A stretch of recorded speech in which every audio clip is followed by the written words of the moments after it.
Moteur de recherche, assistant vocal, un éventail de services toujours plus riche, puissant et intelligent. Google est partout. Bref, la firme de Mountain View se montre vite indispensable, d'autant plus que la plupart de son offre est gratuite. Alors, si c'est gratuit, c'est vous le produit, faut-il s'en inquiéter? Quelles alternatives? Bref, peut-on vivre sans Google?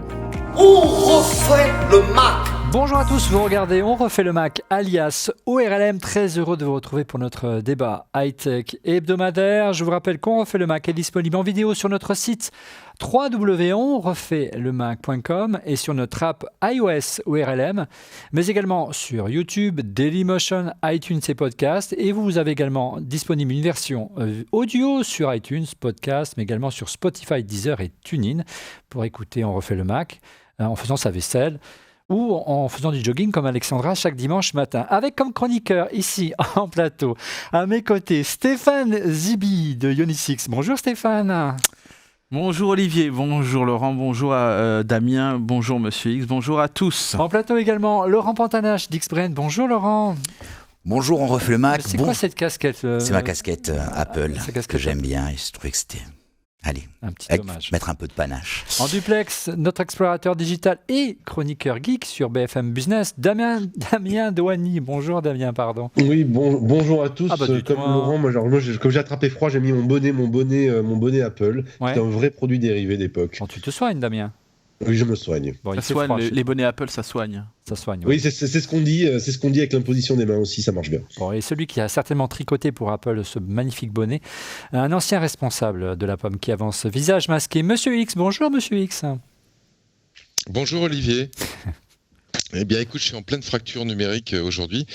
Comme tu peux le voir, j'ai ma nouvelle Apple Watch Série 5 depuis une semaine qui fait boussole, altimètre, ECG, fer à repasser, etc. Ouais. Bien figure-toi que j'ai oublié la fête de mon petit frère, l'anniversaire de mon filleul. T'as désactivé les notifs. Ouais, c'est bien le numérique, mais ça ne remplace pas encore la mémoire. Je m'en excuse auprès de... Oui, tu as juste 3 semaines de retard, parce qu'on en a parlé il y a 3 semaines dans On refait le Mac, mais il n'est jamais trop tard pour bien faire, Monsieur X. Monsieur X, c'est toi qui a inspiré cette émission, car tu as choisi de te mettre à la diète de Google avant que tu ne rentres dans les détails et que tu nous expliques concrètement tes motivations et au-delà, si c'est vraiment possible au quotidien. On vous a posé la question, vous qui nous regardez, si vous pouviez vivre sans Google. C'est le sondage de la semaine. Le sondage de la semaine, c'est la réponse à la question qu'on vous a posée sur le compte Twitter d'On refait le Mac. La question était donc, pourriez-vous vivre au quotidien sans les services de Google? Vous étiez 57% à répondre oui contre 43% à répondre non. Messieurs, vos réactions, une faible majorité est prêt à suivre Monsieur X dans sa démarche. Est-ce que c'est... Et puis c'est un public plutôt Mac addict, donc a priori... qui serait un peu plus indépendant de Google. Peut-être on va commencer avec Stéphane en plateau. En fait, quand j'ai vu, suite à l'initiative de Monsieur X, que cette émission avait lieu, après plusieurs mois donc de diète, j'ai essayé de faire la même chose. Ouais. Moi. Et pour moi, je ne vais pas faire la conclusion, mais c'est vrai pour toi, c'est impossible. Non, mais ça paraît de plus en plus compliqué, surtout de s'en défaire. C'est-à-dire qu'en gros, il y a des choses qui rentrent dans la vie... C'est comme si je te disais, t'arrêtes ton iPhone. Non, jamais. C'est mon dodo numérique. Laurent, avec ou sans Google? Plutôt avec. J'ai fait un exercice pas tout à fait le même. C'est-à-dire que j'étais très content de faire cet exercice. Je me suis posé la question plein de fois par le passé. Est-ce qu'on peut ou on peut pas? Et finalement, il y a des choses que je fais avec Google que j'ai pas envie de remplacer. Donc du coup, je me suis posé la question de qu'est-ce que je faisais avec Google? Est-ce que je faisais plus que de choses par exemple qu'avec Apple et tout ça. Et c'est ça qui est plutôt intéressant sur la quantité de produits Google existants même qu'on n'imagine pas. Et donc je ne vais pas dévoiler la conclusion, mais j'ai fait l'exercice, j'ai essayé de trouver des alternatives, je me suis amusé avec des alternatives, pas dans une démarche volontaire, c'est-à-dire pas dans une démarche de je veux m'opposer à Google et ne plus utiliser Google. Est-ce qu'elles existent déjà? Sont-elles bonnes ou meilleures? Et j'ai eu des surprises. Et surtout, finalement, il y a des choses dont je me suis rendu compte, j'étais très content de les utiliser. Damien, de ton côté, est-ce que tu t'es essayé pendant ces quelques jours avant la préparation de cette émission? Sans trop dévoiler, on a 1 heure pour en parler. Oui, je me suis essayé. Alors, ça fait un petit moment déjà que j'essaye de me désincarcérer de Google sur certains aspects, ce qui est le cas. Donc, j'ai déjà trouvé des alternatives. Comme Laurent, j'ai essayé d'autres choses sur d'autres services. Je ne vais pas tout vous dévoiler maintenant. Et puis, il y a quand même d'autres endroits où je me rends compte, je m'en faisais la remarque. On peut dévoiler la chose, par exemple, sur les emails. Je me dis, mais en fait, j'ai 10 ans d'emails dans mon Gmail. Comment je fais si je voulais faire autrement ? Eh ben, je crois que là, ça va être très difficile. Alors, ça sent vraiment difficile de se mettre à la diète de Google par rapport à tout autre service et réseau social, car il est partout aujourd'hui. Ce qui inspire une remarque, regardez sur Twitter de David, sur le compte Twitter dont on refait le Mac. Google, à cause de son business model de pub ciblé actuellement, donc c'est la raison pour laquelle il a répondu non. Je n'utilise que YouTube par manque d'alternative. Le reste est couvert par les services d'Apple. Drive, photo, email, calendar. Autre réflexion, Quant, mais donc pour l'alternative à Google, mais pas du Google est partout sur les sites web. Réaction de Kairos, je crois que la force des services Google réside dans la simplicité d'utilisation, l'efficacité et la synchronisation entre appareils. Qu'on soit d'accord avec Google ou non, il faut avouer que les services rendent la vie plus simple et ne cessent de se développer. Messieurs, qu'en est-il de votre côté ? Il est évident que moi, personnellement, j'utilise Google, vous utilisez tous Google, on est bien d'accord autour de ce plateau. Laurent, Stéphane, ça fait aucun doute aujourd'hui. Stéphane ? Juste avant que M. X nous explique un petit peu sa démarche, mais en fait, Google, ils illustrent très bien ce que n'importe quel concepteur de service souhaite faire avant de créer un service. C'est que tellement le service est bien fait et qu'il est partout, l'ubiquité est une solution, c'est que tellement le service est bien fait que l'écran devient transparent. Voilà, c'est-à-dire qu'on regarde Gmail sur son téléphone, sur son iPad, sur son ordinateur, ce sera exactement la même chose. Quelle que soit la plateforme. Et c'est pareil sur tous les trucs. C'est pas très loin de l'ADN d'Apple aussi, l'usage est transparent, c'est ce que nous disait... Donc, les écrans deviennent transparents et les contenus liquides. Voilà, la semaine dernière sur l'iPad Pro, qui justement les usages pour les professionnels ne sont pas transparents, ils nécessitent un apprentissage. Voilà. Monsieur X, revenons à toi. Pourquoi avoir décidé d'arrêter Google ? Ça n'est en rien, enfin du moins j'imagine, une croisade contre le moteur de recherche, Monsieur X. Ah, pas du tout, effectivement, c'est absolument pas une croisade. Mon point de départ, c'est pas de dire Google, contrairement à ce qu'ils disent, c'est le diable et je vais m'en débarrasser. C'était plutôt par jeu et par défi qu'autre chose. Ce qu'il faut savoir, c'est que moi, dans mon métier actuel, je travaille beaucoup avec et sur les réseaux sociaux et que j'avais déjà fait une diète qui a démarré il y a plus d'un an, qui était de réduire ma consommation de réseaux sociaux. Moi, je m'étais aperçu avec des logiciels ou des fonctions comme temps d'écran sur iOS que je passais, tiens-toi bien, jusqu'à 2h30 par jour sur les réseaux sociaux. Alors, je me réfugiais derrière le fait que c'était beaucoup pour mon travail, mais mis bout à bout, ça faisait 15 heures de ma vie dans la semaine sur les réseaux sociaux. Je me suis mis à une diète sévère. Aujourd'hui, je passe... une demi-heure par jour sur les réseaux sociaux et ça m'a fait du bien. Je me suis naturellement posé la question de savoir si avec Google, dont j'aime beaucoup les services et que j'utilisais énormément tout le temps et partout, il me restait mon libre arbitre. C'est-à-dire c'était là mon point de départ et comme j'ai réussi à me mettre à la diète sur les réseaux sociaux, peut-être que c'est possible aussi de se mettre à la diète de Google et tester des alternatives par défi pédagogique vis-à-vis de moi-même plus que... par croisade, qui est absolument pas, je le redis, mon point de départ. Bon, il a parfois des jeux un peu curieux, Monsieur X. Mais concrètement, tu me disais en préparant cette émission, tu m'expliquais qu'il y avait différents profils de personnes qui les poussaient à arrêter Google, puisque suite à cette expérience en live que tu as vécue, pas mal de gens t'ont contacté, je crois, sur les réseaux sociaux. Et toi, tu t'es rendu compte que tu cumulais plusieurs profils et beaucoup de gens qui t'ont suivi, qui ont échangé avec toi, sont loin d'être des complotistes. Hein. Le premier point que tu me disais, je vais te laisser développer, Monsieur X, et qui les inquiétait, c'était de se dire si c'est gratuit, c'est vous le produit. Google exploite nos données et empoche de l'argent tout simplement, et ça les dérangeait tout simplement. On a une idée concrètement de combien pourrait empocher par an un moteur de recherche, ou du moins pas le moteur de recherche, mais la factory Google. Alors, l'argent que encaisserait Google ou un réseau social avec les contenus que tu partages et les données que tu partages, non, on n'a pas une facture. C'est pas marqué, par exemple, Olivier Frigara a passé 17 heures sur Google dans le mois et son activité, même si elle a été anonymisée, a été revendue à telle entreprise ou tel annonceur pour 267 €. Ça n'existe pas. En revanche, notre activité sur les réseaux sociaux et les services Google, qu'elle soit création, publication, commentaire de contenu ou simplement nos usages, ce qu'on appelle les fameuses données de navigation, elles sont valorisées par Google sous différentes formes et ça se retrouve dans leurs tarifs publicitaires parce qu'avec des données d'usage, ils vont pouvoir mieux cibler les publicités et les packages publicitaires qu'ils proposent à des annonceurs. Alors, la littérature sur Internet ou les hypothèses qu'ils ont faites sur Internet, je ne sais pas si elles sont fantaisistes, mais elles vont à peu près pour un utilisateur déjà assez conséquent des services Google, de 500 € à 1500 €. Alors, je ne sais pas si ces chiffres sont bons, entre 500 et 1500 €. Et puis, dans un instant, je vous demanderai, messieurs, donc préparez vos notes, si ça vous semble le juste prix pour la qualité de service offerte par Google. Mais quand on voit, Laurent, la quantité phénoménale d'infos collectées par Google, que ce soit via Maps, son moteur de recherche, ou encore ses assistants vocaux, ajouter à cela une couche d'IA et on obtient, il est vrai, des données utilisateurs hyper fines. C'est assez, en termes de modèles, très quali, très remarquable pour l'annonceur, et on peut comprendre pourquoi Google arrive aussi bien à le monétiser, parce que son modèle semble remarquable, tout simplement. Oui, on parlera un peu plus tard de la dimension législative et des problèmes législatifs, mais alors oui, attention sur les données. Sur les données, pour moi, il y a plusieurs types de données. Il y a de la donnée de masse.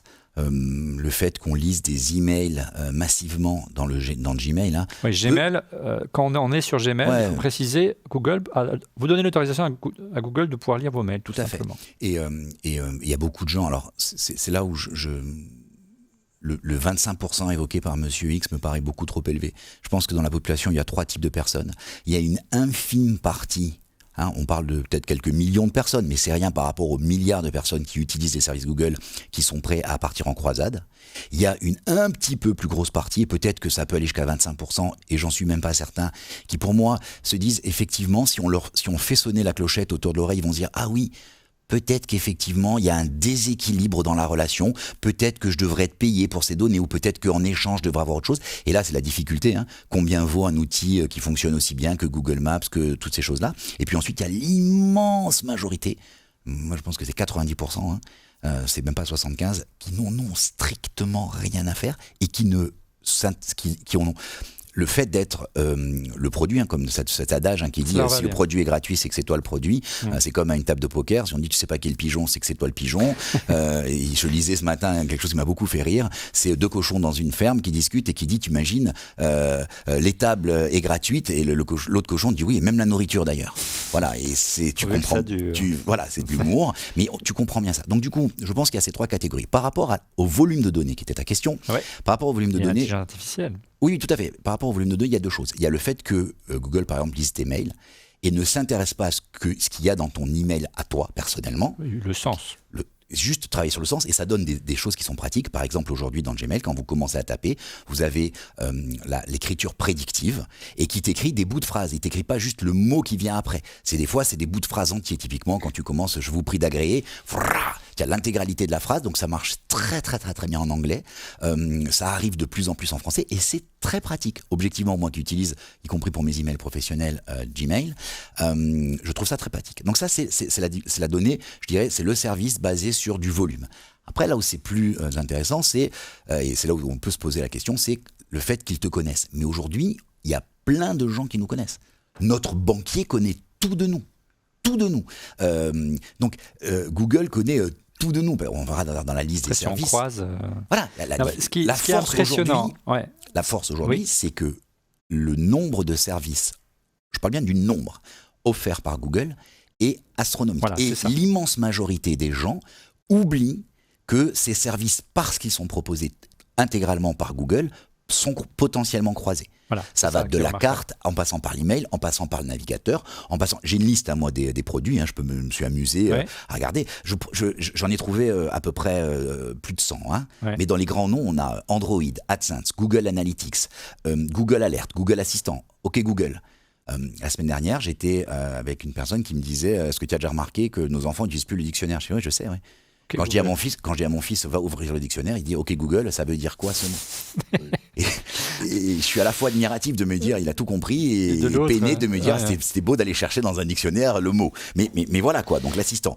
Juste blogueur, Google Drive, double-clic, j'ai fait un exercice, et je suis désolé de parler longtemps, et on en reviendra. J'ai fait un exercice, moi, par rapport aux autres, à ce qui a été fait. J'ai pas décidé d'arrêter Google. J'ai décidé de bloquer pendant une journée Google.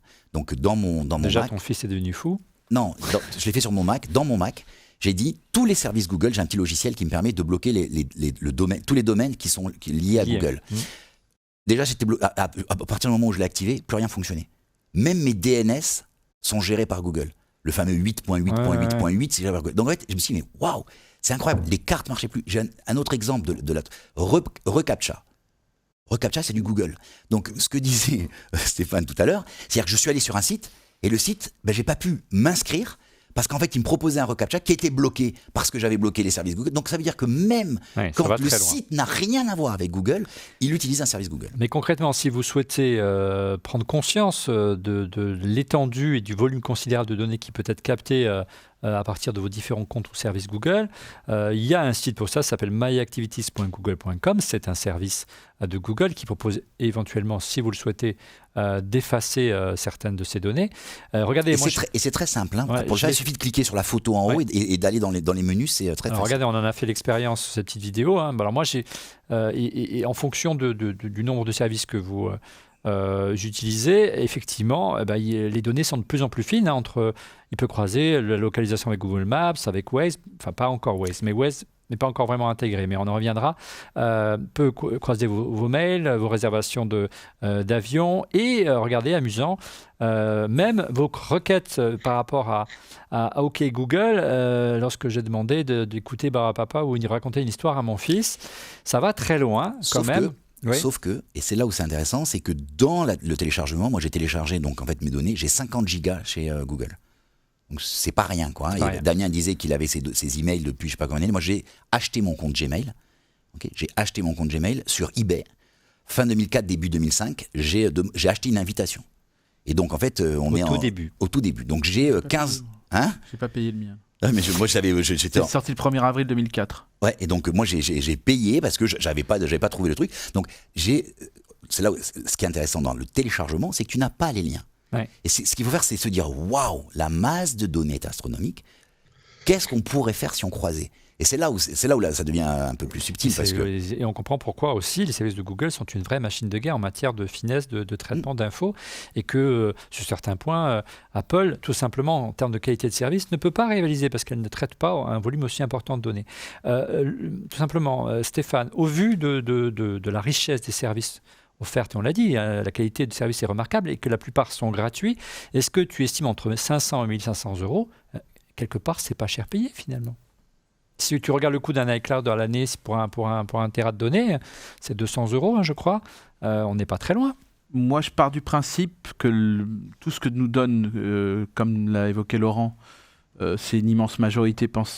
Je pense comme l'immense majorité, je ne vais pas me soucier de ce que va faire Google avec mes données, tellement il me rend de service au quotidien. Là, d'ailleurs, c'est pas par hasard que Google s'appelle Alphabet au niveau en bourse. C'est que toutes les lettres de l'alphabet, il y a au moins un service qui correspond. Et c'est pas un truc anodin. Et Laurent a fait cet inventaire et il en a déjà un peu évoqué là. Mais ce qui est juste dingue, c'est que il y a la valeur monétaire qui est évoquée, mais c'est la valeur globale qui est donnée. Tous les jours, on utilise service-là. Comment peut-on faire ? Même, j'ai l'impression qu'on parle à des gens qui sont drogués ou qui sont accros à la nicotine et qu'on va les arrêter progressivement. Mais il y a des choses parfois qui sont possibles, d'autres qui le sont moins. Même si on trouve des services alternatifs, on ne trouvera jamais quelque chose d'unifié comme ça. Donc la valeur des 1500... C'est vrai que pour moi, c'est pas... C'est des chiffres qu'on n'a pas pu vérifier. Mais si, admettons que c'était ce chiffre-là, c'est-à-dire qu'en gros, on ne fait rien d'autre. On n'achète pas de cloud, on n'achète pas d'appli, on n'achète rien d'autre, on n'achète pas de film, ni quoi, ni caisse, on donne rien à Google. Je suis désolé, c'est quelque chose qui... peut-être s'ils prennent 10 000, tant mieux pour eux.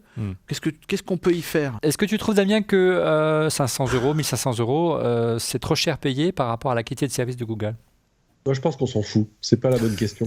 Parce que ce que je veux dire par là, c'est qu'en fait, quand on prend une logique purement économique, qui est la question de la maximisation de l'utilité de l'utilisateur, donc autrement dit, en gros, ce que je retire de l'utilisation, c'est pas ce n'est pas, on va dire, on ne peut pas le quantifier d'un point de vue argent. En revanche, si moi, je sais que tous les jours, ce service, quel qu'il soit, Google, Apple ou autre, me rend un service qui va me débrouiller quelque chose, parce que ça va me permettre de savoir, je veux aller d'un point A à un point B, je sais en combien de temps je pourrais y aller de manière fiable, et le point de fiabilité est certainement le point le plus important, et bien à partir de là, pour moi, ça n'a pas de prix. Ça n'a pas de prix, ça n'a pas de valeur, parce que simplement, ça m'a simplifié la vie. Donc 500, 1500, 2000, 2005, on s'en fiche. Je pense que la question centrale, plutôt, c'est et si demain, je pouvais éventuellement avoir de l'argent qui me revient sur l'usage de ces données? C'est typiquement ce qui s'est fait avec YouTube à l'origine. YouTube, d'ailleurs, qui a été racheté par Google. Mais le mécanisme à l'origine était un mécanisme de reversement de l'argent de la publicité, mais qui avait été mis en place avant par les fondateurs de YouTube, qui n'étaient pas avant qu'ils ne soient rachetés par Google. Puis accessoirement, il y a un petit message, n'hésitez pas à remonter un peu le niveau de reversement, parce que pour la France, c'était quand même un petit peu ridicule. On n'est pas aux États-Unis et le bassin de population des viewers, c'est bien moins important. Il faudrait jouer là-dessus. Bref, Monsieur X, que répondez-vous aux critiques justifiées de nos différents chroniqueurs? Brièvement, s'il vous plaît, Monsieur X. Moi, je suis vraiment en résonance avec ce que vient de dire Damien. C'est pas tout à fait un service Google, mais ça devrait le devenir. Je parle de Waze. J'utilise Waze dans ma voiture tous les jours. Et tous les jours, Waze, je vais le dire comme ça, au pire, me simplifie la vie. Et en général, me sauve la vie, me fait gagner un quart d'heure, me permet d'être fiable, comme le dit Damien. Et ça, comme le dit l'adage... garder tes points sur ton permis. Et garder mes points sur mon permis. Et ça n'a pas de prix. Ouais. Donc moi, je n'ai pas de problème avec ça à titre perso. Donc je pense que leur point de vue est très intéressant. Maintenant, je pense qu'on verra peut-être dans les années à venir, pas forcément côté utilisateur, mais côté législateur, un travail sur la quantification de comment Google monétise et nos données et combien ça vaut. Parce que contrairement, je pense, à ce que croit Damien qui dit c'est pas possible, il va falloir que ça soit possible. Pourquoi ? Parce que ça permettra au législateur de dire de dire, en tous les cas, de contrôler la construction du chiffre d'affaires de Google et de les taxer. Or, on sait qu'au bout du chemin, taxer les GAFA sur leur chiffre d'affaires ou l'usage qu'ils font de nos données est une des discussions qui est en train de se solidifier et une des questions même au niveau de l'OMC à laquelle il va falloir répondre. Monsieur X, je n'ai pas dit que c'était pas possible, j'appelle de mes voeux cela, mais quand on voit que cette semaine, la presse a lâché du lest sur le fait que Google, en disant écoutez, vous voulez que je vous paye des droits sur le fait que je fais apparaître de l'information sur mes pages Google de résultats, vous savez quoi, je vais arrêter de vous afficher les résultats. Eh bien, la presse qui était vent debout sur le fait de dire nous on lâchera pas. 98% des médias qui faisaient partie de la fronde ont dit finalement on va lâcher du lest parce que quand même Google ça nous rappelle quand même plusieurs milliards de requêtes par an, donc il y a un moment il va peut-être falloir qu'on y réfléchisse, mais simplement ça pose un vrai problème de valeur économique. Je ne te crois pas Damien, car comme le dit l'adage, Google is not evil. Comme le disait l'adage, comme le disait, ça a été retiré. Ouais. Mais au-delà, on en reparlera dans la deuxième partie de cette émission parce qu'il y a une partie qui est consacrée justement à l'avenir. Est-ce que, en clair, et tu en donnais l'illustration, Damien, un instant pour la presse, et je suis bien passé pour le savoir, est-ce Google, Apple, il faut arrêter avec ça, est en position d'abus dominante? C'est une question qu'on peut légitimement se poser, mais nous y reviendrons. Il y a un peu plus de consensus, non pas sur la valeur des traitements de données, la qualité de service, ça on est d'accord, plus sur la volonté de préserver la vie privée. C'est le second profil que tu avais mis en avant, Monsieur X. Tu parlais de la RGPD tout à l'heure. Tu parlais de la nécessité de revendiquer un oubli numérique. Je continue. Est-ce que quelque part, cette volonté d'oubli numérique, cette volonté de préserver la vie privée, on l'a vu avec la RGPD, c'est plutôt une approche européenne, alors qu'aux États-Unis, on voit que la prise de conscience est plus lente, Monsieur X, bien qu'Apple tente quelque chose. Je le vois dans mon travail aujourd'hui. RGPD, c'est très fort. Ça a été une vraie chose. Dans toutes les entreprises dans lesquelles on bosse, on a été obligé de faire beaucoup de choses pour se mettre en conformité. On a eu beaucoup de questions de nos clients. Franchement, quand on parle notamment avec des partenaires américains avec lesquels on travaille, notamment dans le monde du numérique, RGPD, c'était à peine une question de mise en conformité, c'était plutôt une checklist, mais ils n'étaient pas poussés par leurs clients. Par contre, oui, c'est la question majoritaire que se posent les gens avec qui j'ai interagi. Je voudrais être sûr de savoir ce qu'ils font avec mes données et surtout, je voudrais pouvoir si j'en ai envie, contrôler facilement au travers d'une interface. Et les gens veulent discuter avec moi en disant « Un jour, j'ai essayé de le faire sur Facebook et je crois que les ingénieurs et les designers qui ont inventé l'interface de gestion de ces données dans Facebook l'ont fait pour nous empêcher de contrôler les données. » Donc, il y a une petite suspicion là. C'est ça que les gens amènent quand on leur dit Google, qu'est-ce qu'ils font de mes données, comment je peux rectifier. En tout cas, c'est vrai pour la RGPD, quoique maintenant, on reçoit tous des alertes qui nous proposent d'accepter ou de refuser la RGPD. Donc on répond insupportable. tous. Ça veut dire que en fait, ça ne sert à rien. Ah oui, on répond tous OK par défaut. Pour moi, c'est le RGPD, c'est une... Moi, je m'amuse à mettre des noms C'est partout. faux ce que tu dis. Oui, mais tu... C'est pas bien ce que je dis, mais c'est une vérité. Moi, je sais que quand je suis dans l'urgence, j'ai besoin d'avoir une info, etc., je réponds OK, puis voilà. Tu vois, et je pense que mon profil correspond à pas mal de gens. Qui n'ont pas forcément la patience ou l'intelligence.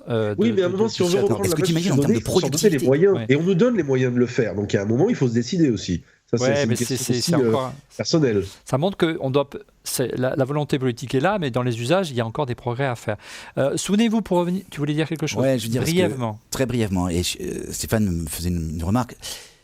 Le fond du RGPD est génial. La forme est une catastrophe. Donc en fait, on est en train de passer par la forme pour essayer de faire comprendre le fond. Et c'est ce que disait Monsieur X. Monsieur X disait, de temps en temps, du coup maintenant, les gens réalisent qu'il y a de la donnée, tout ça. C'est peut-être un passage obligatoire. Maintenant, en termes de, si on raisonne en termes économiques, le clic, la seconde ou les 2 secondes pour que les gens cliquent, même professionnellement sur le truc, ça a un impact économique monstrueux. C'est un ralentissement de l'Europe. C'est du monde passé. Et je pense que les gens n'ont rien à cirer. Attention, je fais le parallèle avec l'écologie. Je pense que tout le monde sait que c'est pas bien ce qu'on fait, mais tout le monde continue à le faire. Néanmoins, il y a une lame de fond qui tend à nous montrer qu'il y a une prise de conscience. Donc j'ai envie de penser que cette prise de conscience par rapport à la data, le paradoxe, et ça sera ma conclusion, on a parlé de Tim Cook la semaine dernière, le paradoxe, c'est que les entreprises devraient le faire. Devraient se dire, à un moment donné, il va nous arriver quelque chose sur le coin de la figure qui va être difficile et on va prendre ça sans que ce soit des cataclysmes ou des tremblements de terre comme Cambridge Analytica, comme l'Union européenne, comme le Sénat, tout ça. Voilà. Brièvement, Stéphane. Non, mais peut-être la forme, en effet, elle est peut-être contestable, mais là, il faut juste dire une chose, c'est que comme on concernait nos datas, avant, on n'avait pas conscience de tout ça quand Google a commencé. Oui, depuis le début, Google savait qu'ils allaient faire du business sur quelque chose qui était, entre guillemets, qui nous semblait gratuit, mais en fait, rien n'était gratuit. Et donc, le fait de dire qu'on a une loi, une réglementation européenne suffisamment forte, suffisamment même... confiscatoire quand on voit les amendes qui peuvent être parfois lancées. C'est-à-dire que si par exemple il y a un problème, nos datas sont volées, celui qui possède les datas doit déjà communiquer qu'il s'est fait voler les datas. Et surtout que c'est toujours quand il y a des problèmes que les gens ils ont conscience. Et si on un clic, on peut effacer toutes nos données sur un site au moment donné. Ça simplifie la chose. Ça simplifie la chose et c'est quelque chose qui est quasiment obligatoire. Quel que soit le simple petit fichier. Mais pour toi et moi, mais pour l'utilisateur lambda, c'est pas aussi simple. C'est pour ça qu'on fait cette émission. Hein, mais... Bien évidemment, mais c'est sûr qu'aujourd'hui, quand les gens ils utilisent Google par défaut, parce que si c'était aussi le moteur qui était donné par défaut sur nos iPhones et sur la plupart des téléphones, les gens ils sont allés là où on leur a dit d'aller. Justement, alors tu disais c'est un système par défaut. Est-ce que c'est pas paradoxe? Le défaut est payant quand même. Hein, oui, il y a un paradoxe. Le défaut c'est que Google paye plusieurs milliards à Apple tous les ans pour que ce soit Google. Le paradoxe c'est pas celui-là. Le paradoxe c'est que Apple accepte plusieurs milliards de Google alors qu'en même temps il mène bataille pour le respect de la vie privée. Souvenez-vous de l'affiche, la gigantesque affiche placardée sur le strip lors du dernier CES de Las Vegas. D'un côté, je prends les milliards de Google et de l'autre, on dit mes données qui sont sur l'iPhone resteront dans votre iPhone. C'est un double langage quelque part. Là, on essaie d'égratigner un peu Apple. Surtout, c'est pas vrai. À avoir ce double langage. Firefox doit sa survie au fait que Google leur donne de l'argent pour arriver à être présent. Alors aujourd'hui, Firefox a changé de braquet et à nouveau fait comme Apple, embrasse tout le discours autour de la protection des données. Ils ont compris que c'était un positionnement marketing éthique qui avait du sens, mais aujourd'hui encore, jusqu'à il y a peu, Google faisait un chèque pour être présent quand même sur le moteur de recherche. Donc oui, il y a un paradoxe, effectivement, sachant que Apple joue sur les mots, ou Firefox, ou les autres jouent sur les mots en disant, mais en fait, si vous êtes chez nous, vous êtes sécure, vous êtes bien, vous êtes en sécurité. En revanche, effectivement, il y a des failles possibles. Si vous allez sur Google, ben oui, il y a des choses qui seront transmises. Mais si vous utilisez mes services, tout va bien se passer. En sachant que si tu es sur Firefox et que tu utilises Google pour faire une recherche, Google récupère quand même de la donnée. Hein. Donc c'est pour ça que il faut pas confondre le contenant et le contenu. C'est toujours Oui, mais c'est le même exemple que pour Apple. Apple te dit que les données sont en sécurité, oui, mais dans l'écosystème Apple. Dès que tu vas sur Google à nouveau ou ailleurs, tu as de la donnée qui passe. Allez, dernière question sur ce sujet, parce qu'il faut vraiment qu'on avance, messieurs. Ça nous passionne, c'est pour ça. Je sais bien, mais voilà. Pensez-vous que cela devienne à terme le respect de la vie privée, et c'est en tout cas le nerf de la guerre de Tim Cook aujourd'hui chez Apple, devienne un argument de vente pour Apple. Moi, j'ai une phrase, Stéphane. C'est très court, ça va être une phrase. C'est dans les années futures, celui qui bénéficiera de la plus grande confiance numérique, il aura gagné. Exactement. On en est encore loin aujourd'hui. Hein. Quand tu regardes les GAFA, on rajoute Microsoft dessus, et les Chinois, on va voir, c'est celui, en gros, on va être celui qui va être le moins pire. Entre la peste et le choléra. On est celui qui va être le moins pire, c'est Apple, oui, en effet, oui. Ouais. Mais ils n'ont pas de moteur de recherche, mais ils n'ont pas ça, encore une fois. Apple, il leur manque pas mal de choses. Hein. Ils ont toutes nos données, ils ont toute notre vie. Ouais, ils vont avoir toutes nos données de santé, notamment aussi, qui sont certainement les données les plus sensibles d'un point de vue perception personnelle des données. Ils sont tout. Parce qu'on tente de dire non, mais ce que je veux dire par là, c'est que, à la rigueur, non, mais là, c'est intéressant parce que je pense que pour l'utilisateur, quel qu'il soit, lambda, j'ai envie de dire, je ne peux pas appeler Laurent, Alexandra, que sais-je, le fait est que ces personnes-là vont.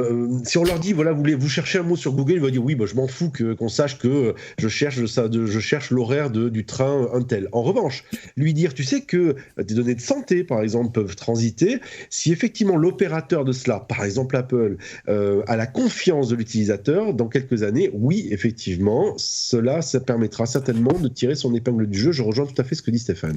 Bien vu. En tout cas, c'est le cheval de bataille, la protection de vos données de Quant en France, qui est un moteur de recherche, entre autres, alternatif et qui développe pas mal de services. Nous y reviendrons, j'imagine, dans une future émission. Dernier point concernant, et on voit les images de Google, la pub est plutôt assez réussie. En gros, vous croisez quelqu'un et il vous fait votre profil. C'est vrai que dans la vraie vie, ça pourrait ferait peur qu'une personne, qu'un agent, qu'un commerçant puisse connaître aussi bien tout de vous.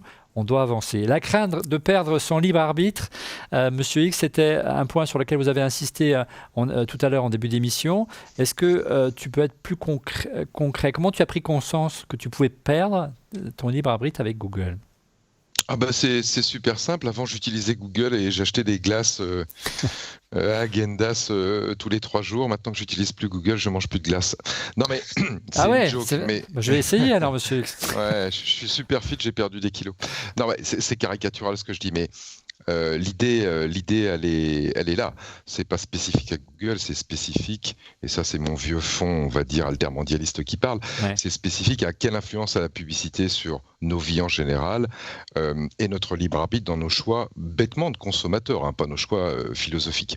Il y a eu des débats partout dans le monde, y compris en France, de dire est-ce qu'on peut pas limiter les pubs 4x3 dans les rues, ne serait-ce que par éducation par les enfants, parce que dans certaines villes, quand on lève un petit peu le nez, l'espace visuel est plus occupé par de la publicité que par des monuments ou que sais-je encore.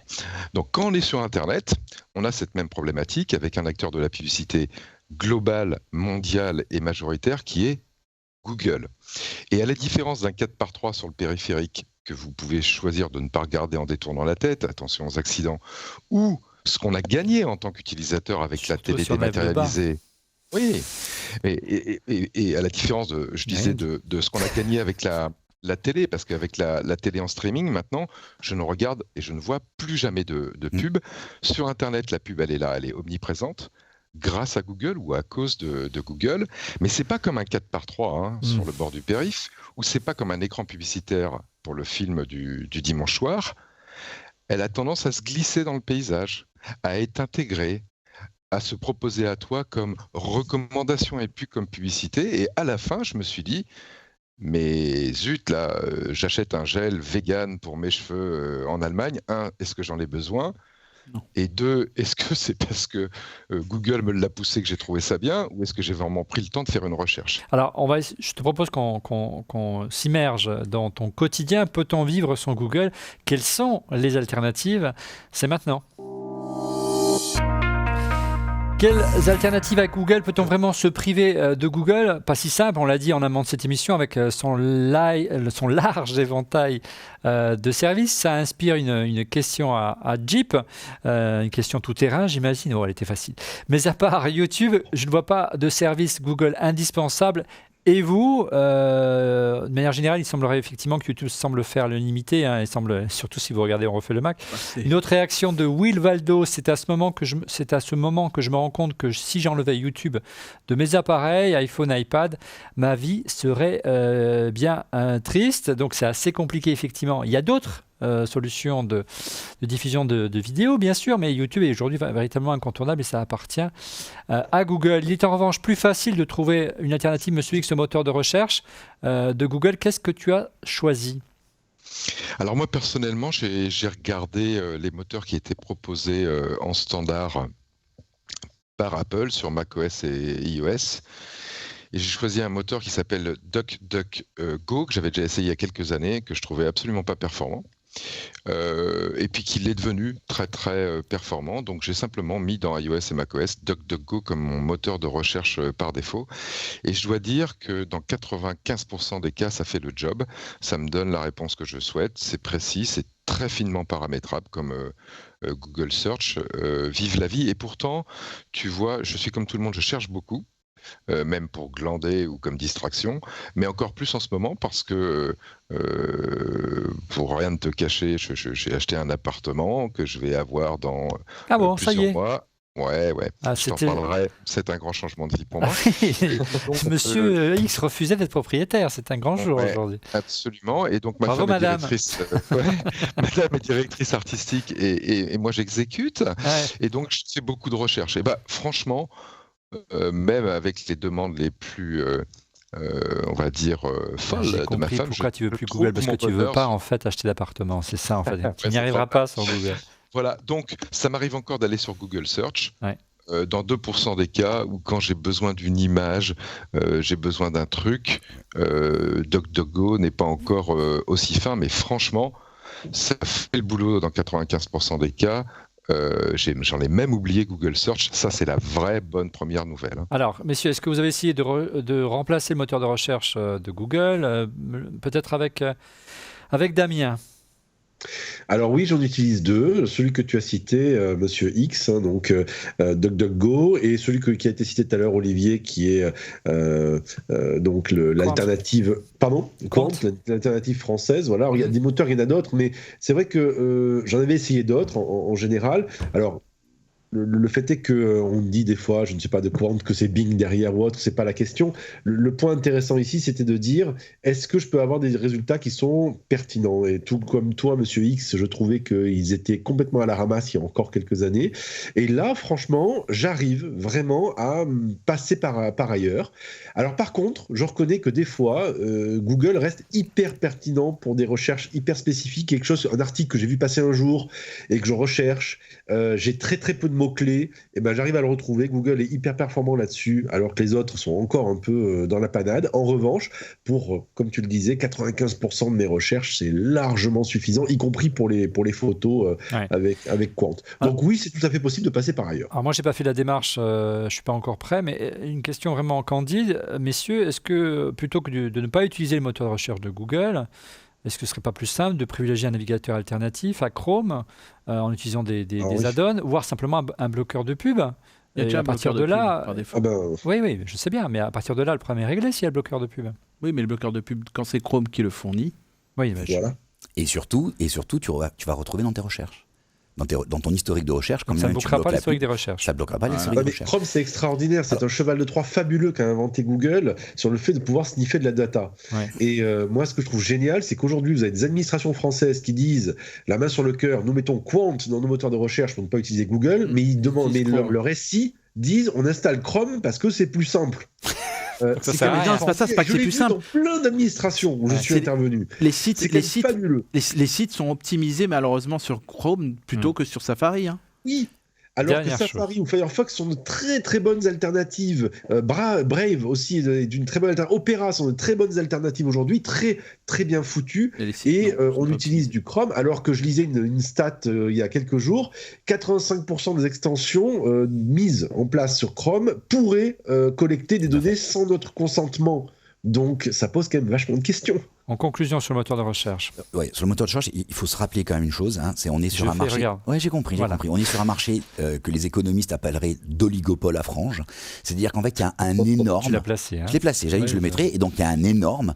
Aujourd'hui, il faut quand même regarder qu'au niveau mondial. Je sais qu'il y a autre chose à placer. Oui. Qu'au niveau mondial, Google représente plus de 90% des recherches. Je regardais tout à l'heure. Le deuxième plus gros, c'est Bing avec 2% des recherches. Donc ça, c'est la première chose. C'est-à-dire qu'en fait, malgré tout, on a beau se poser des questions, l'écart entre le premier, plus de 90%, et le deuxième, 2%, est astronomique. La deuxième chose, c'est moi j'ai fait l'exercice d'alternative. Comme tout le monde, je me suis amusé et j'ai une surprise. C'est pour ça que je rebondis sur ce qu'ont dit Damien et Monsieur X. Je me suis rendu compte que, c'est la surprise, que Bing Images était plutôt pas mal. Mais pourquoi il faut aller voir, j'ai trouvé ça. Donc ça a été, du coup, grâce à ça, j'ai fait cet exercice. Il y a quelques services que j'arrive pas à enlever. C'est YouTube, Maps, même si j'ai trouvé des alternatives de Maps, Gmail et la recherche. Et je me suis amusé, une dernière chose, je me suis amusé à faire la recherche de noms, comme fait tout le monde, que tu cherches Olivier, Alexandra, Laurent sur le moteur de recherche et se rend compte que les classements ne sont pas vraiment les mêmes. Tu trouves les mêmes choses avec des classements différents et c'est assez marrant. Bon, alors. Tu m'as tendu la perche. On va clôturer sur le sujet sur le moteur de recherche. Il y a une question de Christophe Aigron. Qu'est-ce qui peut remplacer Google Maps au-delà, parce qu'Apple Plan n'est pas à niveau. Autre question toujours signée Christophe Aigron. Plan ne propose pas d'itinéraire à vélo, ce qui est rédhibitoire pour moi. J'aimerais bien utiliser en liaison avec la Watch pour le vélo, mais aussi pour la marche à pied, ce qui est déjà proposé, mais c'est en dessous de Google Maps. Moi, je dirais une chose, Monsieur X, vous qui avez cherché une alternative à Google Maps, la réponse est Waze. Le problème, c'est que Waze a été racheté par Google en 2013. Il y a une alternative française qui est connue depuis le temps du Minitel. Mappy. Et ça marche très bien. Arrêtez de rigoler. La dernière version. Pas, je souris, c'est tout. J'ai rencontré Mappy, mais bon. Ouais, alors, la dernière version que j'ai testée sur notamment iOS est très très bien fichue. Ouais. Vous avez tous les temps de transport, tous les différents systèmes pour pouvoir faire multimodaux, etc. Sincèrement, c'est bien foutu. C'est juste qu'on n'y pense pas. Ouais, alors pour moi en déplacement, faut pas se poser de questions, c'est Citymapper quoi. Citymapper. Ouais. Okay. Monsieur X, pour conclure. Même si. Google Maps. Je pense qu'il n'y a pas de réponse absolue là-dessus. Est-ce qu'on peut remplacer Google Maps ? Ça dépend des usages qu'on a chacun. Moi, quand il s'agit de faire ce qu'on appelle maintenant les mobilités douces, trottinette, marche à pied, transport en commun, c'est Citymapper comme Laurent, c'est génial. Et puis pour la voiture, oui, je l'ai dit en intro, Waze aussi parce que ça m'évite de rencontrer la police et puis surtout sur la gestion de trafic, c'est juste génial. Donc il y a des alternatives à Google Maps. Ça se traduit peut-être par la combinaison d'une ou deux applications et d'utiliser qu'une seule application Google Maps. C'est ça qui était le truc génial avec Google Maps. Une seule application, elle fait tout, un peu comme l'anneau de Sauron. Là, vous utilisez deux applis, Waze et puis Citymapper, en espérant que Waze, qui a été racheté par Google, n'échange pas automatiquement ses données avec Google. C'est pas le cas aujourd'hui. Oui, mais ça semble inéluctable. Demain, il faudra être vigilant. Et ça, on ne sait pas. On fera une émission un jour sur le modèle économique de rachat de start-up, grosse start-up Waze déjà, par Google. C'est pas sûr. Voilà. Et tant qu'ils ne partagent pas leurs data avec Google, pour moi c'est Citymapper et c'est Waze. Merci Waze. Ouais, en guise de conclusion, pour trouver une alternative à Google, il y a une réaction, ça inspire une réaction de Hertz sur Twitter. Ça va être super, la question reste difficile à partir du moment où Apple utilise la plateforme Google pour iCloud. C'est vrai que quand on parlait d'Apple tout à l'heure, on a parlé du moteur de recherche par défaut, de la protection des données, mais qu'a priori iCloud est sur Google. Alors je sais que Google Cloud et sur Amazon Web Services. Oui, mais a priori, c'est crypté. Donc, a priori, il n'y a pas à s'inquiéter. À partir du moment où c'est crypté, Google ne peut pas utiliser les données. On est bien d'accord. Oui, tout à fait. C'est très bien expliqué. Il y a un document qui s'appelle iOS Security, qui est la mise à jour date de mai 2019. Et dans le paragraphe iCloud, ils expliquent quel algorithme ils utilisent, le SHA, tout est expliqué. Ils disent d'ailleurs que les données sont coupées, cryptées, hachées. Vous l'aurez compris, Google est partout. On peut légitimement se poser la question de savoir si la firme est en position dominante. On va tenter d'y répondre, mais avant, je vous propose un petit résumé du Buzomètre.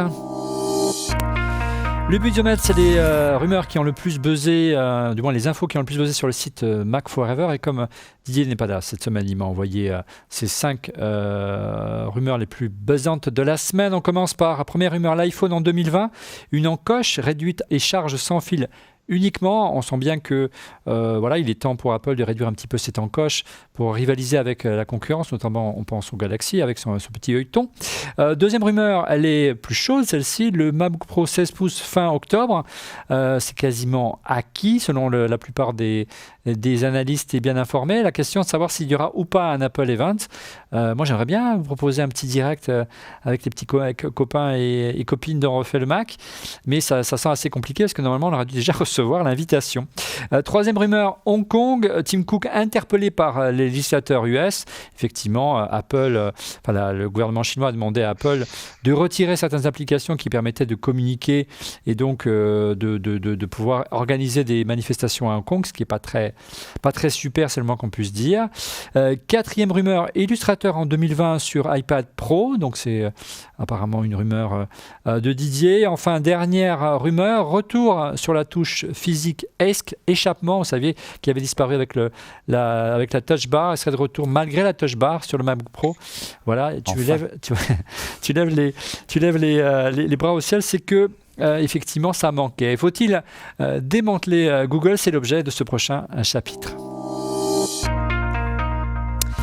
La question n'est pas nouvelle, mais elle se pose de plus en plus depuis, en tout cas le 23 juillet dernier. Le département américain de la justice annonçait qu'il ouvrait un examen approfondi sur d'éventuels manquements ou pratiques anticoncurrentielles de la part des plateformes Internet. Donc il n'y a pas que Google, il y a Facebook, il y a Amazon, il y a même Apple dans le lot, donc personne n'est à l'abri. Et en Europe aussi, Google est dans le viseur de la Commission européenne puisqu'elle lui a infligé en 2017 une amende record de 2,42 milliards d'euros, pour abus de position, notamment concernant Google Search, qui était favorisé lorsqu'on lançait Android, en l'occurrence, le comparatif de prix Google Shopping. Bref, et puis il y a d'autres enquêtes qui sont en cours pour l'Europe concernant Alphabet et Google. La première, c'est sur la domination d'Android, tu viens de le dire, Stéphane, et la deuxième, l'utilisation de la régie publicitaire AdSense. Il y aurait beaucoup à dire, il faudrait 3 émissions là-dessus.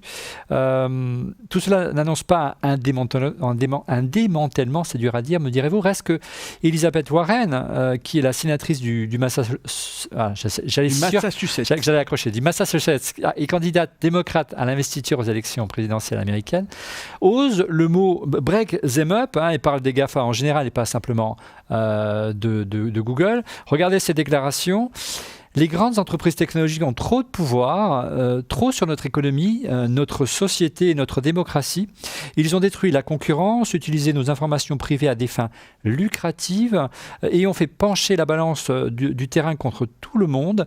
Et dans ce processus, elles ont nui aux petites entreprises et ont freiné l'innovation. Donc c'est quand même très dur. C'est très dur envers Google. Et je veux m'assurer, elle ajoute, et je veux m'assurer que la prochaine génération de grandes entreprises de technologie américaines puisse prospérer. Pour ce faire, nous devons empêcher cette génération de grandes entreprises technologiques d'affecter leur pouvoir politique pour façonner les règles en leur faveur et leur pouvoir économique d'étouffer ou d'acheter tous les concurrents potentiels.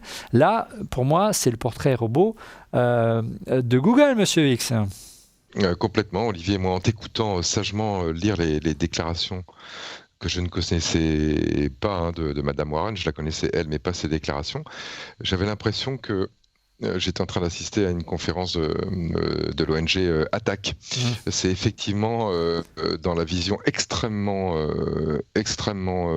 dure et intéressant parce qu'elle est candidate aux prochaines présidentielles. Mais je ne sais pas, sincèrement, si ça correspond à une opinion majoritaire ou importante aux États-Unis de citoyens, et elle s'en fait le porte-parole, ou si c'est plutôt une vision en tant que candidate à la présidence des États-Unis qu'elle pose pour emmener les gens avec elle. Donc, une posture, oui, qui va lui servir à cristalliser sa candidature. Sa posture à gauche, on peut dire. Hein, voilà. Sa posture à gauche. Par contre, moi, en tant qu'utilisateur, je ne sais pas quelle est la réponse qu'il va falloir apporter à ces questions ces questions de monopole. Peut-être que nos amis autour du plateau ont plus d'idées que moi. Par contre, la question se pose, et moi, je le vois de par ma vie quotidienne, notamment avec Android. Android, on va le redire, par exemple en France, c'est 85% des smartphones. Donc c'est plus qu'un monopole. Hein. Dans tout autre marché, par exemple en France, il y aurait un problème et une conséquence législative. 85% du marché des smartphones, c'est Android, même s'il y a des versions différentes. Et forcément, c'est par essence de la position dominante. L'abus, c'est juste à côté. Hein. Alors, t'inquiète pas, Trump s'en occupe avec Huawei. Tu vas voir qu'en Chine, il va y avoir des solutions alternatives qui vont arriver. Bref, Stéphane, crois-tu que la loi antitrust qui existe aux États-Unis puisse être mise en branle contre Google? Il y a eu des précédents. Il y a eu des précédents et je vais en parler dans quelques secondes. C'est vrai que Microsoft, pendant un moment, était soumis à aux mêmes menaces parce que Windows était partout. Et que n'importe quel ordinateur. 90, bien et sûr, donc en gros, il dit qu'il fallait qu'on scinde les services. Et donc eux-mêmes, ils ont dû s'organiser de telle façon pour diversifier. Et donc finalement, c'est un peu, il n'y a pas eu de démantèlement de Microsoft comme on aurait pu imaginer. Mais c'est vrai par le passé, et ça remonte même au début, à la fin du 19e siècle avec Sherman Act qui avait été la première loi antitrust qui a vu le jour en 1890. En 1911, la Standard Oil à American Tobacco et DuPont de Nemours, donc des sociétés dont on qui existent encore aujourd'hui, mais qui étaient gigantesques. Mais elles étaient beaucoup plus grandes, elles ont été condamnées et démembrées. Plus tard, et là c'est beaucoup plus marquant, c'est AT&T. En 1982, a été scindé en 8. AT&T, c'est un opérateur téléphonique. C'est l'opérateur télécom qui est aujourd'hui, maintenant, qui a racheté HBO dernièrement d'ailleurs, je crois. Donc il recommence à grandir. Mais il allait bien au-delà à l'époque, bien au-delà du secteur d'opérateurs télécom. Bien sûr, parce qu'ils étaient aussi Bell Labs, celui qui a inventé le transistor, la micropuce, les cellules photovoltaïque, le laser, le téléphone cellulaire, c'est 8 prix Nobel. Ce n'est pas... Combien de sociétés ont 8 prix Nobel au sein? Il y a Google peut-être. Non, pas encore, ils n'ont pas eu un encore. Ils y travaillent. Hein. Ouais, sûrement, ils aimeraient bien peut-être. En tout cas, c'est pas n'importe quelle société, parce que cette loi antitrust qui a été votée, qui a été décidée en 82, a permis à plein de sociétés de grandir. Et donc AT&T a concédé des licences pour le développement aujourd'hui de sociétés qu'on connaît comme Texas Instruments, Motorola et de nombreuses startups. Donc une loi un démantèlement n'est jamais une mauvaise chose. Ça permet de développer d'autres sociétés. Et si je peux juste terminer sur le sujet, c'est un truc qui est long et je ne sais pas si les Américains...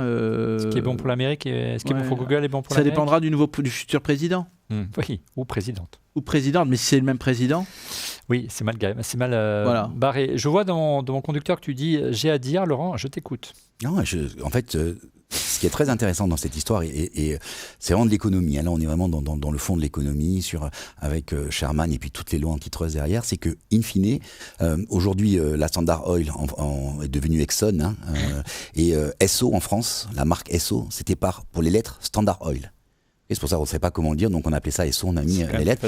Et en fait, c'est toujours passé la même chose, c'est que, in fine, une des filles a racheté la mère.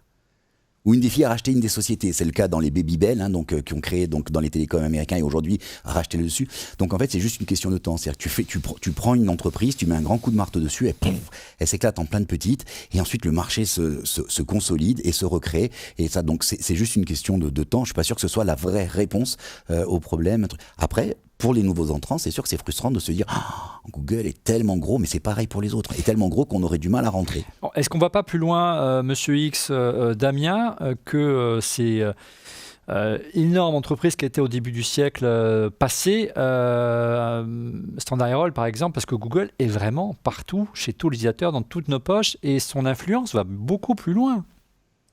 Alors je ne sais pas si ça va beaucoup plus loin aujourd'hui. Mais je crois que ça a été dit par toi, Olivier, et suggéré plusieurs fois. Google va plus loin. Alors, plus loin, c'est-à-dire que le potentiel, entre guillemets, d'intrusion de Google dans ta vie va dans des domaines qui peuvent faire peur. La santé, je crois que c'est Damien qui l'a donné. Tout à l'heure, oui. Ouais, moi, je fais partie des gens qui ont fait faire leur séquencement de leur ADN dans une start-up américaine Donc c'est interne. fiché, ça y est. Voilà. Bon, l'actionnaire principal, c'est un pharmacien anglais, mais il se peut qu'un jour, ils aient des échanges de données. Il y a quelques actions Google. Voilà, qui soient qui soit autorisé avec Google, et donc mon profil ADN et donc mon potentiel d'avoir déclenché telle ou telle maladie peut partir chez Google. C'est bien fait pour moi, et donc on me refusera une assurance quand j'aurai passé 70 ans. Donc c'est pas la largeur du scope, ça c'est évident, hein. Ils ont 85% du marché des smartphones, donc il y a un problème au législateur de faire son boulot, mais c'est surtout la profondeur sur laquelle je pense il faut se poser des vraies questions, soit en les démantelant, soit en mettant des règles qui sont peut-être plus strictes, et deux, qui permettent vraiment, je crois que c'est la clé aux utilisateurs comme nous, de savoir ce qui se passe et de contrôler. Après, on choisira en conscience. Si je veux filer mon ADN à Google consciemment, c'est pas un problème. Mais aujourd'hui, moi, ce qui me chatouille, c'est que je sais jamais. Je prends peut-être pas le temps, et si je prends pas le temps, c'est peut-être que c'est trop compliqué. Damien, est-ce que...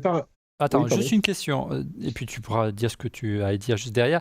Damien, est-ce que quelque part, les fondateurs de Google ne sont pas préparés à cette éventualité de démantèlement quand tu vois la création justement de la holding Alphabet en 2015 avec, on voit la myriade de départements qui sont proposés aujourd'hui par Google.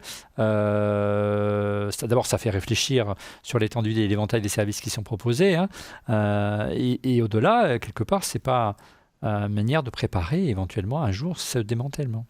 Si, bien sûr, mais ils sont extrêmement bien conseillés, encore heureux.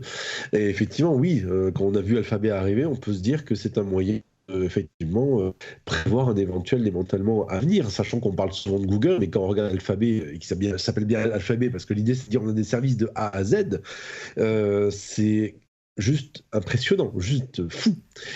Puisqu'il faut penser aussi, là on parle beaucoup de téléphone et tout, mais on peut parler par exemple de la filiale Waymo autour de tout ce qui est voiture autonome, enfin plein de choses comme ça. En gros, de toute façon, le nerf de la guerre et l'ADN de Google, c'est l'information. Donc par conséquent, là où il y a information, eh bien Google est. Et aujourd'hui, tout est devenu information. La question de fond derrière ça, par rapport aux exemples qu'on a pu donner sur la Standard Oil, AT&T, Watts, c'est que c'était des sociétés industrielles. Et donc il y avait un problème relatif à cela. Là, Google ou Alphabet en général se base sur, on va dire, pour partie, de quelque chose qui est dématérialisé, qui est cette information et qui, quelque part, permet deux choses. Un premier point qui est présent absolument partout, donc c'est pas facile à cloisonner. Amusez-vous à démanteler Google et faire en sorte qu'il y ait un Google Europe, un Google America, un Google Asie, avec par exemple des index qui seraient différents. Eh bien, l'utilisateur, peut-être lui-même, gueulerait en disant mais moi je voulais un service qui marche, pourquoi est-ce que vous me l'avez démantelé alors qu'AT&T qui est démantelé, oui bon bah super, j'irai prendre mon abonnement ailleurs. Ça c'est un premier point. Ce serait au niveau du service, Damien. Si par exemple ils démantèlent, c'est le Google Search serait démantelé du reste Par exemple. Et il y aurait les services pro qui seraient démantelés, donc ce serait par produit. C'est comme avec Windows à l'époque qui avait été testé, c'était ça qui était la clé, c'est de démanteler les services pour qu'il y ait deux sociétés concurrentes finalement, différentes. Oui, mais justement, comme au début de l'émission, on disait que la force de Google, c'était justement le sans couture entre ces services-là. Bah, c'est ça. Tu as quelque chose qui est contradictoire, ça c'est un premier point. Et donc peut-être que même les utilisateurs eux-mêmes ne vont pas être contents. Ça c'est un premier point. C'est ça. Et donc on est dans une NAS. Et deuxième élément, Google sert beaucoup au gouvernement, puisque Google permet de donner beaucoup d'informations à plein d'agences gouvernementales américaines. Et d'autre part aussi, Google, c'est de la souveraineté numérique, c'est de la souveraineté américaine hors des frontières américaines. Et ça, d'un point de vue politique, ça se discute. On a l'impression, et ce sera le mot de la fin, messieurs, qu'il y a, y compris aux États-Unis, y compris du côté des proches de Donald Trump par lui-même, une nécessité de taper du poing sur la table à un moment donné avec les géants du numérique. Il l'a fait, notamment avec Apple, pour les forcer à ce point à juste titre, de venir réindustrialiser le tissu de la Silicon Valley, même si ça ne se fait pas là-bas, et reproduire aux États-Unis. On sent plutôt que c'est Facebook en ce moment qui est dans l'œil du viseur. 5 milliards de dollars, hein, c'est l'amende de la Federal Trade Commission qu'a dû verser M. Zuckerberg. Bref, est-ce que ce n'est pas finalement Facebook qui va servir d'exemple parce qu'il est moins vital, comme tu le disais à l'instant Damien, au rayonnement américain tout simplement. Qui veut répondre? Peut-être allez Stéphane et moi je veux répondre. Monsieur X, allez. Alors, je vais donner juste un élément de réponse.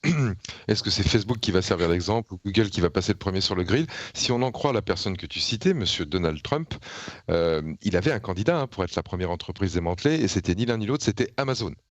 Sous prétexte qu'Amazon a les mêmes défauts, on pourrait mettre cette entreprise dans les GAFA ou dans les GAFA, mais qui tuait le commerce américain et tuait la ruralité américaine, qui est une antienne qu'on connaît bien. Donc, si Monsieur Trump respecte ce qu'il a dit et son programme, ça sera Amazon qui va passer le premier sur le grill. Et là, on serait peut-être dans la configuration industrielle que décrivait Damien avec les compagnies pétrolières. C'est peut-être possible de faire un Amazon États-Unis, un Amazon France, et peut-être de couper Amazon, pour l'exemple, en attendant de savoir ce qu'on fait avec les géants du numérique. Oui, mais juste un point, c'est que Donald Trump et a un conseiller qui s'appelle Peter Thiel, qui a une dent, allez savoir pourquoi, une dent vraiment très acérée envers Google, donc c'est là où ça va se jouer. En plateau, Laurent, Stéphane ? Non, en fait, pour Facebook, pour revenir à la question sur Facebook, c'est vrai que Facebook, comme Google, a un point commun. Il est gratuit et le produit, c'est nous, nos clics. Et puis surtout, les données ne sont pas très sécurisées. Mais les données, en fait, même de toute façon, les petits génies, ou on appelait ça les hackers qui essaieront de prendre les données, ça existera de tous les jours et il y en aura de plus en plus. Les sites principaux seront là où il y a le plus de données. Google, Facebook et Amazon en font partie, bien évidemment. Sur Facebook, le truc, c'est... et là, on parlait de Google qui nous connaissait bien. Je le répète souvent, cette stat, grâce à Cambridge Analytica, je ne sais plus, c'était 120 clics. Quand tu cliques 120 fois des likes sur des pages ou quoi que ce soit, Facebook te connaît mieux que tes parents. Que toi. Et même toi-même, que toi-même. Mais bon, donc ça veut dire que... C'est pas possible. On ne sait jamais. Et donc, en gros, ça veut dire que ces gens-là, ils ont des pouvoirs et ils le savent. Et donc, aujourd'hui, quand malheureusement, il y a des problèmes, et on en a malheureusement de plus en plus souvent, qui payent que 5 milliards, c'est une cacahuète par rapport à ce qu'ils ont gagné, c'est sûr. Bien évidemment. Laurent, le mot de la fin. Juste, entre les deux, il ne faut pas perdre de vue que Google fournit un service, mais c'est pas toi qui fournis le contenu. Facebook fournit un service et en plus, c'est nous qui fournissons le contenu. C'est plus schizophrénique. Ouais, voilà. Donc c'est vrai que... Voilà. Merci monsieur, vous aurez compris qu'on pourrait en parler pendant des heures. Google, on va revenir sur ces sujets, Google et Facebook en particulier, avec en point de mire les élections américaines présidentielles, donc ce sera l'occasion de revenir sur ces sujets-là. Si vous êtes d'accord et en votre compagnie, c'est toujours un grand plaisir. Allez, on passe à vos coups de cœur. Les coups de cœur, on commence tout de suite par qui j'ai sur ma liste. Monsieur X, quel est ton coup de cœur cette semaine ? Alors écoute, mon coup de cœur, il est assez simple et peut-être connu, mais il n'était pas de moi. C'est un site web qui s'appelle redbubble.com et qui te propose de faire des t-shirts custom. Alors tu peux choisir absolument tout, la taille, la qualité du tissu, la coupe, le style, et surtout, c'est ça qui m'a séduit, les motifs que tu vas faire imprimer sur ton t-shirt sont proposés par des artistes indépendants qui soit proposent leurs dessins et leurs illustrations, soit vont faire des variations autour d'un thème. Par exemple, moi j'ai acheté, parce que j'aime ça, des t-shirts avec le personnage qui s'appelle Totoro des studios Ghibli, et j'ai fabriqué le t-shirt de mes rêves avec le Totoro de mes rêves, tout ça pour 18 € livré en 48 heures. Si vous aimez les t-shirts ou vous voulez faire un cadeau, ça va bientôt venir. Ce site est super, allez-y. Et tu peux écrire ce que tu veux sur le t-shirt. Absolument. Par exemple, si tu es un fan de Clo-Clo, tu peux écrire les paroles de la chanson Alexandrie Alexandra. Ça marche. Voilà, très bien, formidable. Donc j'essaierai. Merci, monsieur X. Damien, quel est ton coup de cœur ? Comme on parlait de Google, moi je vais conclure là-dessus. Mon coup de cœur, c'est Framasoft qui a pour mission de dégoogliser Internet. Ils proposent des produits que moi j'ai testé justement dans ma désintox Google et ça marche plutôt bien. Il y a notamment Framagenda qui remplace Google Calendar, Framapad qui remplace Google Doc et plein d'autres services comme ça. Franchement, c'est vraiment bien. C'est de l'open du source. logiciel libre, c'est bien foutu et les données, vous les gardez. Bon, très bien. Merci Damien. Laurent Plateau, quel est ton coup de cœur cette semaine ? Alors mon coup de cœur cette semaine, ce sont les tuiles Nanolith. Alors elles existent sous forme de triangles, de carrés. Et on peut en prendre, mettre 1, 2, 3, 4, 100, 1000. Alors ça coûte un peu cher, c'est à peu près 20 € la tuile. Mais surtout, ce qui est génial, c'est que on peut transmettre ce qui se passe sur un écran. Donc ils ont une fonctionnalité qui s'appelle Screen Mirror, donc qui fait un effet miroir de ce qui se passe à l'écran. Et le rendu est assez exceptionnel. Si on regarde un film sur son ordinateur et qu'on le pousse par exemple sur une grande télé, il y a un effet mirroring sur le mur, comme l'avait fait en son temps je crois que ça s'appelle Ambilight de Philips. Mais du coup, c'est assez marrant parce qu'il y a des effets. Est-ce qu'on met que un jeu de couleurs ? Est-ce qu'on met toutes les couleurs ? Est-ce qu'on duplique l'écran ? On peut créer ces zones. Et j'ai trouvé ça assez fun à utiliser. Stéphane, quel est ton coup de cœur cette semaine ? Alors j'aurais bien aimé vous le montrer. Il est avec moi, ce coup de cœur, mais il est vert. Ah oui, donc on va éviter, donc vu la qualité de ce studio. Donc non, en fait, c'est un coup de cœur qui est un livre qui s'appelle Brand Success, c'est le numéro 2. Et il va être en vente sur les bons sites et en librairie à partir du 8 novembre. J'ai eu l'occasion déjà, entre autres, oui, mais je ne l'ai pas cité de nom. Mais en gros, donc j'ai eu l'occasion déjà de le lire. C'est 50 cas marketing, de communication qui ont marqué l'histoire ces dernières années. Et page 108, il y a une campagne d'Apple qui a marqué, qui était une campagne en 2006 où Apple se comparait à Windows et dit voilà, regardez, ça c'est quelqu'un qui a un Mac, on voyait quelqu'un de cool, et quelqu'un qui avait un ordinateur Windows et qui était moins cool. Et donc c'est une illustration de la pub comparative. C'est ni trop court pour pas que ce soit vraiment trop anecdotique, ni trop long pour que ce soit un peu ennuyeux. C'est 2 pages avec des choses qu'il y a à retenir. C'est 50 cas. C'est sous la direction de Marc Drilech, qui est quelqu'un de très bien, qui a fait ce bouquin-là. Voilà. Merci Stéphane. De mon côté, regardez, c'est bien plus terre à terre. C'est un disque dur. J'adore les disques durs. C'est la mort ATD de G-Technology. C'est la version tout-terrain des disques durs de poche de G-Technology. Elle propose pas moins de 3 couches de résistance au choc. Il y a des supports anti-choc internes, un boîtier en aluminium robuste et une coque de protection en caoutchouc. Il résiste à la pluie, bien sûr, à la poussière, bien sûr, et à une pression maximum de 453 kg, donc je peux m'asseoir dessus. L'espace de stockage va jusqu'à 4 Tera et le taux de transfert atteint les 140 mégaoctets par seconde. Tout cela est compatible USB-C nativement et il est possible aussi de le chaîner en Thunderbolt 3. Son prix à partir de 99 €, l'Armor ATD de G-Technology. Voilà, nous arrivons au terme de ce 349e épisode d'On refait le Mac. Merci de l'avoir suivi. Je vous donne rendez-vous la semaine prochaine. Je ne sais pas s'il y aura une keynote, messieurs, on verra. Ça semble mal parti. Vous serez au rendez-vous, messieurs ? Oui, bien sûr. Bien sûr.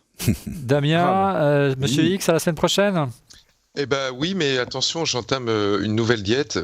Puis-je me passer d'Apple et j'ai peur de ne pas pouvoir me connecter avec vous mercredi prochain. Écoute, on verra. Tu prendras un PC si jamais. Et pour être prévenu en temps réel de la mise en ligne de l'émission, je vous invite à vous abonner à notre chaîne en cliquant sur le petit bouton, le petit pouce bien sûr, et surtout la petite cloche pour recevoir une notification. Merci encore pour votre fidélité et à la semaine prochaine. Au revoir.